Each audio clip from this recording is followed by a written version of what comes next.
sitting here in a hotel room in Owington, Kentucky by myself, recording myself. I'm going to read the Grant County News. Yeah, this is a picture of the bank robbers.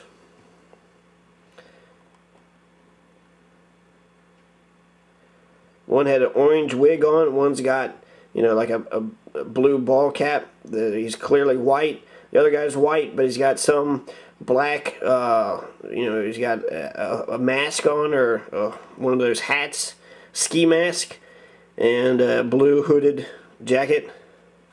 This is off the security camera at First, I think, First Farmers Bank. Yeah, and I guess that's the clearest one of the guy's face.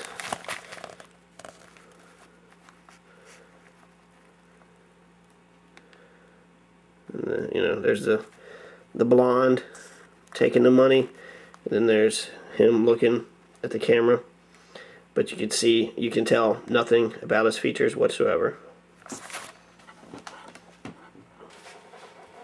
Let's see what else is on the front page. You've got the Democratic Party chair. They actually had a grand jury. He was indicted by a Grant County grand jury on March 6th for his wrongful registration. So he's saying that he's not able to, he's allowed to run for office, he's just not allowed to vote. And when he registered to run for office, he also registered to vote. Then they indicted him to register to vote. You know, there is a law on the books right now, ex-felons are going to have a right to vote. So eventually he will be allowed to vote. But if I was him, I would just drop the vote, say, that's fine, if I'm not allowed to vote, I'm not allowed to vote, but I'm still running for office. Because they haven't said a word about him running for office. They have not said him running for office is illegal. But that's weird. I mean, if the Democratic Party chair is for democracy, if they were for people actually running and for the people, you know, a citizen to try to achieve power, then they would encourage as many candidates as they could. I mean, a democracy is ruled by the people, so the more choices you have, the more voices you have, the more options, the more likely that you know, more ideas will be discussed, and hopefully between a set of candidates, the people will choose the one that they think is best. So let's see what else is in here. Oh my God. Well, so that's the front page. Let's see what else is in the rest of the paper. God. A lot of ads in that paper. One good thing, better, Gallatin County News is independent. This Grant County News, the News Herald, and about 20 other small papers are owned by one company.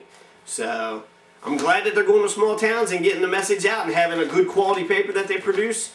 But having one perspective many times, it gives a lot of power to the Grant County News. The Grant County News drives the agenda for Grant County.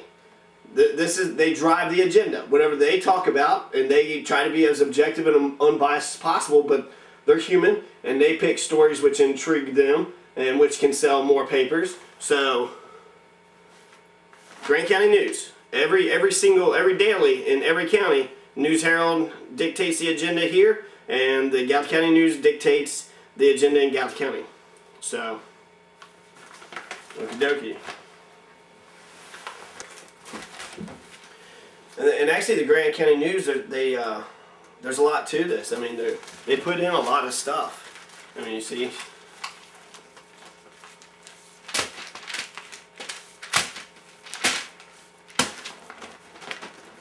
You know, a bunch of advertisements, nothing to do with news. They probably get $0.25 a piece for each one of those. Not to mention all the advertisements, not just the classifieds, but, you know, right here. And let me teach you something. These are the ads, and then this is a news hole. A newspaper is a business. They want to make money. So their main job is to sell advertisements. That's how they make money. So these ads here, they go out and they get a bunch of ads, and then that determines how many pages they'll be able to produce of news. Now once they've got so many ads, then the rest of the areas is called a news hole, and that's just where it's a hole that needs to be filled with something. And so a lot of times, you know, you'll get Crittenden Bank is robbed, but then other times you'll just get, you know, there's a dog loose, and then everybody ran around and then they caught him, you know, between significant and insignificant stories.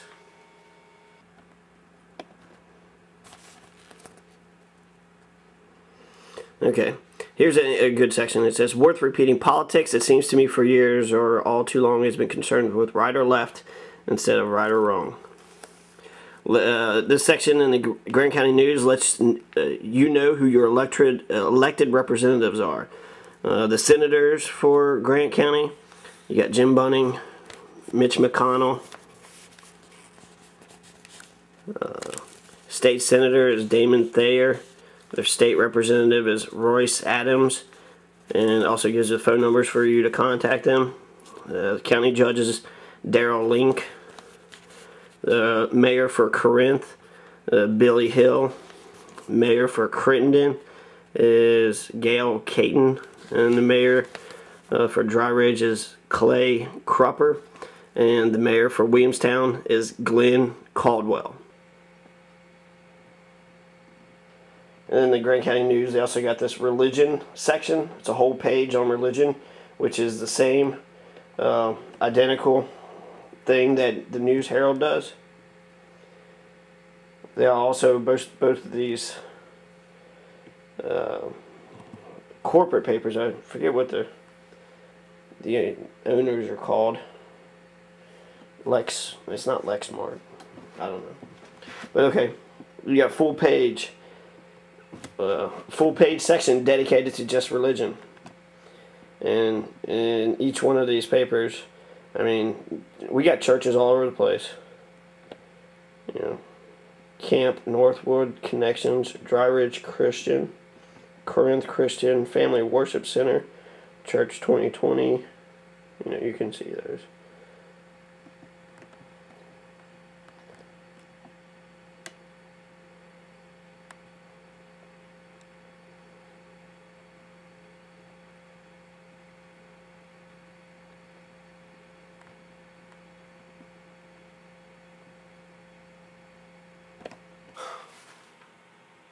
Deborah Lucas Angel, she writes, she's a contributing writer, and she's writing propaganda or information on the viewpoints on the second page where all the opinions and the letters to the editor are written. And she's talking about the Tea Party protest. She's talking about the Tea Party movement. And she was saying, this week in the halls of our government, our elected officials were spat upon, berated for their sexual identity, and even had racial epithets flung at them as they passed into the hallowed halls of democracy.